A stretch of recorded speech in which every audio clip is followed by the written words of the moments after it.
Rick Horrow at iconic Soldier Field, MLS All-Star Game, special report on the growth of soccer in America and how it impacts the world. Well, the MLS since 1996, when it started, taking giant steps. 23 teams, 15 soccer-specific stadiums, average franchise value about $150 million, up 50% in the last 2 years, and playing an MLS All-Star Game at iconic Soldier Field. But yet, compared to their opponent, Real Madrid, that's just pennies. $3.5 billion valuation and about $700 million in revenue. When one juggernaut gets together with the other, the result is an iconic economic impact for American soccer and global soccer. Let's take a look now. By the way, it's 80 degrees Fahrenheit and I'm hot. High atop Soldier Field, the MLS All-Star Game, Real Madrid against the MLS All-Stars. It's an iconic game for soccer in America. Mike Ernst, Vice President of many things for the Chicago Fire. I don't know if that's the title. Many things? How's that? Is that appropriate? That works, yes. Thank you. Good. Well, talk a little bit, Mike, because you're in a position to know about what this kind of event will do broadly for American soccer, less broadly the MLS, and a little less broadly the Fire. Absolutely. So Chicago for a long time has been a hotbed of soccer. The people in this town and this region love the beautiful game. And so I think for a game like this, it's a cherry on top, if you will. And it will bring in interest from those folks that may be casual fans of the sport, maybe are interested in learning about it, maybe their kid plays in a league somewhere out in the suburbs. And so it really helps us expand what we've already been doing as far as reaching out to the soccer community here locally. From the perspective of the English and international audience who watches this as well, America, they would say, is a football crazy country, but the other kind, and you have baseball as well. We know that the demographics of kids aged 12 to 17 say this is their second favorite sport, which is good. But how do you win the constant battle of the hearts and minds of the young American kid? Yeah, there's so many choices for American kids, whether it be baseball, basketball, or soccer. So for us, it's been all about creating a soccer ecosystem and giving people the opportunity to play, to coach, and to ref, and then expanding those folks that are involved. So whether it be our Chicago Fire Juniors program, which we have tens of thousands of kids playing with it, or it be Chicago Fire Rec Soccer, which is our young adults rec league that we have.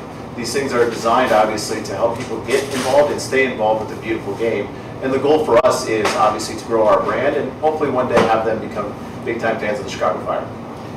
The Fire has been very successful at its market share. It's also a 6-team Major League market other than soccer, with 2 Major League Baseball teams and an iconic football team and the like.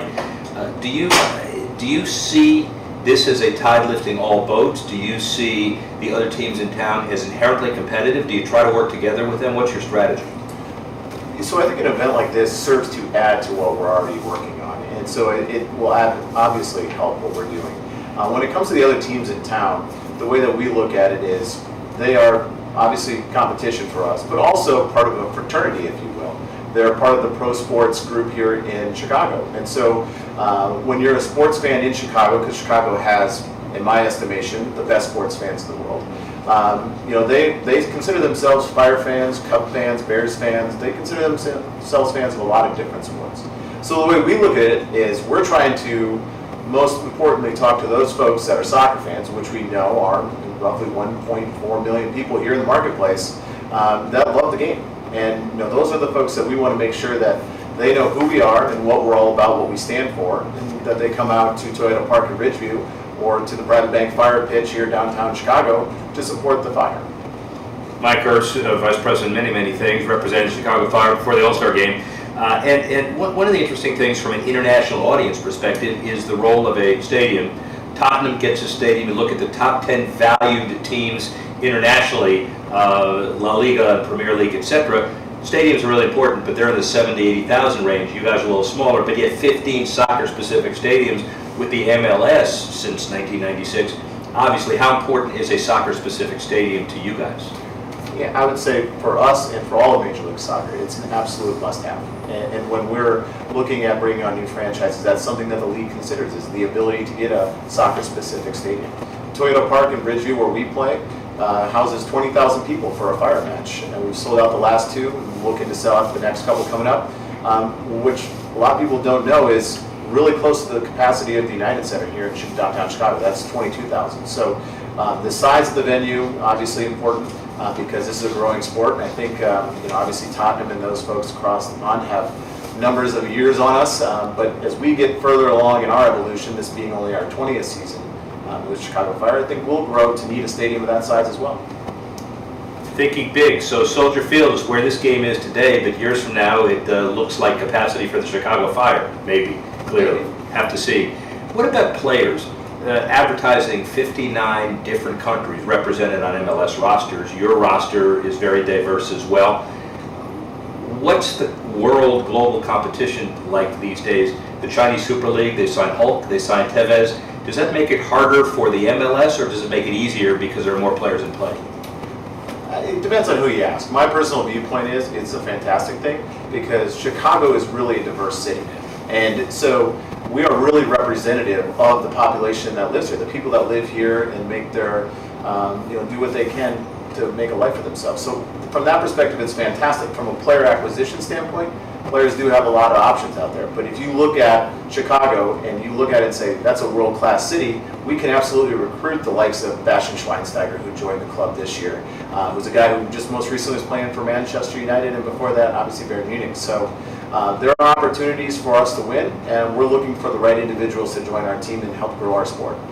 Well, and also from your perspective, I saw many Schweinsteiger jerseys out there today, and I know that's really important for everybody as well.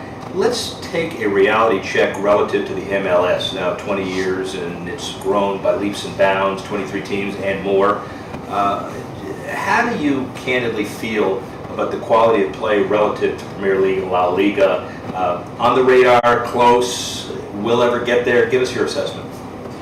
I think it's grown leaps and bounds since we started playing in 1996, and the Fire came online in 1998. So again, 20 years, not that long in the grand scheme of things. I know that from the league level to ownership level, our owner Andrew Hubbard has committed a lot of resources in order to continue to grow the level of competition in this league. And I think as you move forward in time, you will see that continue to grow.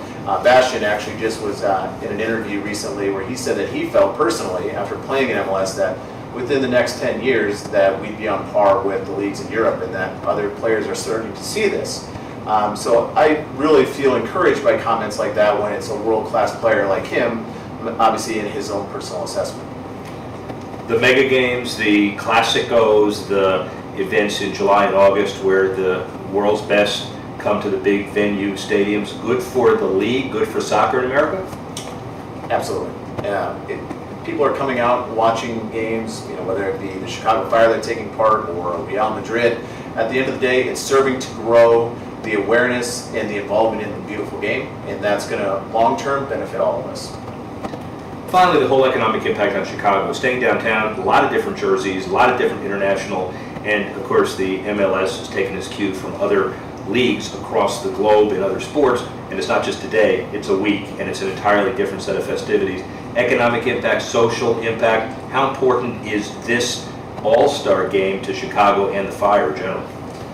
Yeah, I think economically, obviously, we want to be a good partner of the city of Chicago and help from that perspective. But more importantly for us, as a club, we've always believed in giving back. Whether it be our Plays program, which is targeted at underserved youth in the Chicago area, which was just recently recognized for Beyond Sport Award last year. So we're really excited about that. We launched a mini pitch in the Gage Park neighborhood here locally in Chicago. We want to give back wherever we can because we know, especially with the young children of this market in this city, that's our future. And those are the people that are one day going to be coming to our games and supporting the Fire, and we want to positively impact them however we can. Mike Ernst, what does the MLS and the Fire look like 5 years from now? I think we're going to continue to grow. I think you're going to see sellout crowds. I think you're going to see more big names coming for Europe. And I think most importantly, you're going to start to see more American products that are going to continue to perform. You're starting to see it already with like a Kristen Pulisic who's playing across the pond.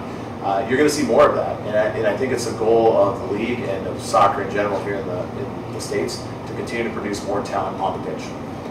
I will tell you, as the host team in this venue, that one of the things you know about mega events and the ability to conduct interviews is when you go outside and you wear these scarves because you want to get in the roll, and it's 85 degrees Fahrenheit here. And in some stadiums, they don't turn the air conditioning on in the suites until like an hour before the game because they don't care about the fans, they don't care about anybody else. These guys care, ladies and gentlemen. Thank you very much. Thank you. It's been a pleasure. Awesome. First, let's talk about Miami. Now, this is for an international audience, but everybody cares about David Beckham. So just assess where that all is and when that's going to get done. Well, today was the, a giant league tour. It's an MLS team in Miami. David Beckham and his partner, Todd Bowley, who will be the primary investor in the team. Guggenheim guy, really well qualified. Yep. And they made a presentation to the MLS owners, led to a vote. That vote basically granted sort of approval, if you will, for the commissioner and my staff to work with them to finalize the deal. So we're close to being at the finish line. We're not quite over it. We've got some work to do, but we're feeling pretty good about it. In terms of his transition from player to potential owner, rank David Beckham amongst the most influential people in MLS history. Well, he was a very influential guy in driving us to be what we are today. He said it was okay. Our league sort of was worthy of the respect of the rest of the world. Had a great career with us for 5 years, and importantly, kind of spoke out to the rest of the international football playing population and said, hey, this is a pretty good place to play. This league is on the rise, and you might want to be a part of it. That led to Thierry Henry coming to the league and so many other great players. Off the field, David is not just a celebrity, and I think many people know him that way. He's just a very bright, very focused, very articulate guy. Grand vision for Miami, grand vision to try to see MLS grow to even greater heights from the ones that he was able to help us to in 2007 through 2012. You're the definitive beekeeper. You don't know what that means, but the buzz all over as far as expansion, you're controlling the buzz. And so 24 teams up to 28 teams. Now you got to choose among the 12. Pleasant problem choosing among the 12 and then leaving maybe 10 to vie for the next group. Exciting process, normal process, gratified that you have so many to choose from? Yeah, it shows how our league continues to sort of be the driver of the creation of this soccer nation that we like to talk about. We launched our league with 10 teams, and now we have 12 markets that are looking to take the last 4. Empowering, but you got to be smart. So I don't care whether there's 12, 10, 9, or 8. We need to have 2 great ones that'll be voted on in December, and then 2 better ones perhaps a couple years later. Now the Europeans, it's interesting because now that you'll have up to 28, they're asking whether or not relegation is a possibility. We all understand the financial structure of the MLS, but explain why, is relegation a possibility? No. Okay. Now, well, ultimately we have a structure that works, right? Yeah. Think about what we're trying to do. We're investing in infrastructure, building stadiums. We have union agreements, we have broadcast agreements, sponsorship agreements, all based on the teams that we have in our league. If those teams come and go, all of those things get upside down and would make no sense. The stability of the league, its growth has been fueled by investors who have made long-term commitments, and those commitments are not going to go away because they have one bad year. So I don't think anybody should be expecting it's happening anytime soon. and plus, you guys, you've had relegation embedded in your systems for 9,000 years. This is a league that's created an entirely different structure. So that's the answer there. As far as the overall Premier League and values, 6 of the top 10 teams in the world, value-wise of all sports, are Premier League teams. Assess how the Premier League is run and how valuable it is as an entity. I know it's the most valuable professional sports league in the world. And it has a global footprint. It's got global revenues and opportunity. Well run, well operated. Richard Scudamore, their league chief executive, is smart and focused. I think they're just terrific. So, developing new players and keeping them here. Hulk and Tevez signed for deals with the Chinese Super League. Are they competitors to attracting major players, or does the tide lift all? I don't think so. I don't even think that we're on the same ocean, right? So their tide's not, it's really irrelevant to our tide. You know, I think our league has got a very different approach, very different value system, and a very different offering for players. The idea that people would come here to retire is something of yesteryear, not our future.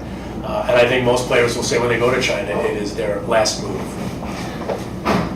Young people are playing. 3 million kids are getting in, the 35-year-old average age, right? And the 12 to 17-year-olds, they like soccer, second of all sports. How do you keep it young? You know, you just got to continue to focus on our core value, which we are the sport for a new America. You This country is young, it's global, it's diverse. It's very, very driven by new ways of thinking and new connections. They're absorbing media differently, and soccer plays right into that. So I believe we'll continue to be the league that has the youngest fan base. Frankly, I think could conceivably even get younger than it is today.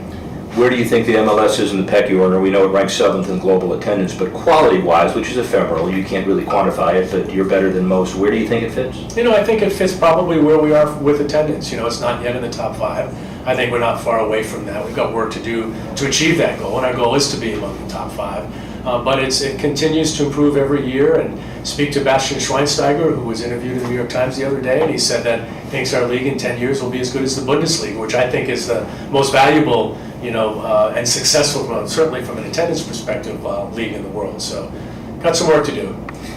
Are you still running this league 10 years from now? No. He said he's got a league that's about as good as it gets. All right, get out of here. Thank you. Appreciate it. Learn a lot about soccer in America from an event like this.